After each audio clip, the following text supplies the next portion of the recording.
Good Morning Business. Business Plan.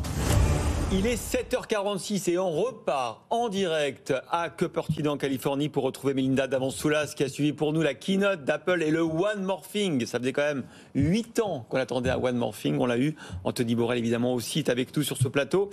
Melinda Davansoulas, on nous avait parlé d'un casque à réalité mixte, augmentée et virtuelle. Finalement, c'est pas un casque. Qu'est-ce que c'est ? Non, c'est un ordinateur. Voyons, vous l'avez pas reconnu. Ça, évidemment, c'est le futur de l'ordinateur, a dit Apple. Ce n'est pas un casque, ce n'est pas un masque. Ça ressemble quand même beaucoup à un masque, même de plongée. Il y a eu beaucoup de blagues déjà autour du design. Non, c'est l'ordinateur du futur, le premier ordinateur spatial, nous dit Apple. Parce que dans le futur, évidemment, il n'y aura plus besoin d'ordinateur, il n'y aura plus besoin de smartphone, il n'y aura plus besoin de tablette. On fera tout avec un casque. Se divertir, écouter de la musique, regarder des films, travailler. C'est ça l'avenir qui vous attend, vous et moi. Est-ce que vous, Melinda, et on va poser la même question à Anthony dans un instant, vous avez eu l'effet waouh? Alors, honnêtement, oui, un petit peu. On s'attendait, c'était vraiment, comme vous l'avez dit, c'était le One More Thing qu'on attendait déjà l'année dernière. On était resté sur notre fin cette année, on l'a eu. On savait que ça allait être un produit haut de gamme. Si Apple a attendu autant d'années avant d'annoncer son casque, on dirait un casque, parce qu'un ordinateur quand même, sinon on visualise moins bien, on savait quand même que ce serait quelque chose vraiment de phénoménal. Il y a toute la technologie, tout ce qui se fait très très bien ailleurs, eux ils l'ont mis dans un seul et même produit, donc forcément on a été bluffé. Moi c'est l'interface 3D, si vraiment elle ressemble à ce qu'on a vu, je vous le dirai dans les prochains jours parce que je vais voir ça demain. C'est vraiment bluffant sur le coup, c'est des éléments qui vont se greffer sur votre environnement réel, c'est vraiment fluide, donc moi j'ai hâte de voir ça. Ça, c'est vraiment ce qui m'a le plus bluffé dans toute la présentation. C'est vrai, Anthony a la raison, Melinda d'abord parce qu'on va pouvoir commander avec les doigts, ça c'est incroyable. Et puis surtout, ce qui est incroyable, ce masque, c'est qu'il y a un effet transparent, c'est-à-dire que les gens voient vos yeux alors qu'en fait c'est un écran et inversement, vous voyez le monde réel, vous pouvez travailler dans le virtuel avec vos ordinateurs, votre écran et voir les gens qui rentrent. Exactement. C'est en incroyable. fait, technologiquement, c'est impressionnant ce que disait Melinda. Il y a quand même 5000 brevets qui ont été déposés pour ce casque. Moi, j'ai été, parce qu'il faut bien appeler ça un casque. Moi aussi, j'ai eu l'effet waouh. Et effectivement, il y a ce côté où vous avez des caméras à l'intérieur du casque qui filment vos yeux et votre visage et qui retransmettent l'image sur un écran pour les personnes de l'extérieur. Et à l'inverse, des caméras à l'extérieur qui filment le monde extérieur pour vous montrer le monde extérieur à l'intérieur. C'est pour ne jamais l'enlever.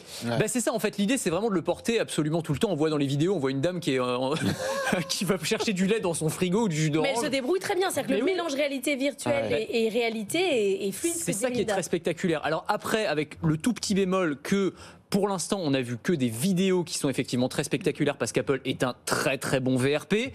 Mais par exemple, il y a un petit souci sur l'autonomie du casque. On sait que c'est 2 heures avec cette batterie qu'il faut porter à la taille et qui est reliée par un fil au casque. Ils ont bien pris soin de le cacher dans les vidéos. On le voit quasiment pas le film. Enfin, il sera quand même bien présent.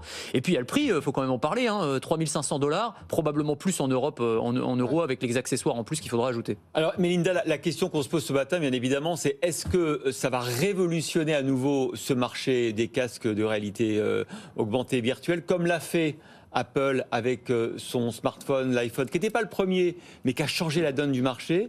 Est-ce que vous pensez qu'Apple peut refaire le même coup avec ce casque? Parce qu'ils ne sont pas non plus les premiers, mais le leur, il a un effet waouh, quoi. En fait, c'est toujours la même chose avec Apple. Ils ont cette force. Ils ne sont pas les premiers, c'est vrai. Et comme vous l'avez dit, on en a d'autres des casques. Il y a le MetaQuest Pro, il y a le HoloLens, il y en a chez HTC. Il y en a plein depuis plusieurs années. Et c'est un marché qui est toujours de niche, ça ne prend pas. Mais Apple a cette force d'essayer de parler en fait au plus grand nombre. Et quand on s'adresse au plus grand nombre, forcément, on a plus de chances d'élargir le marché et de le démocratiser. Ça, c'est la force d'Apple avec l'iPhone, avec les AirPods.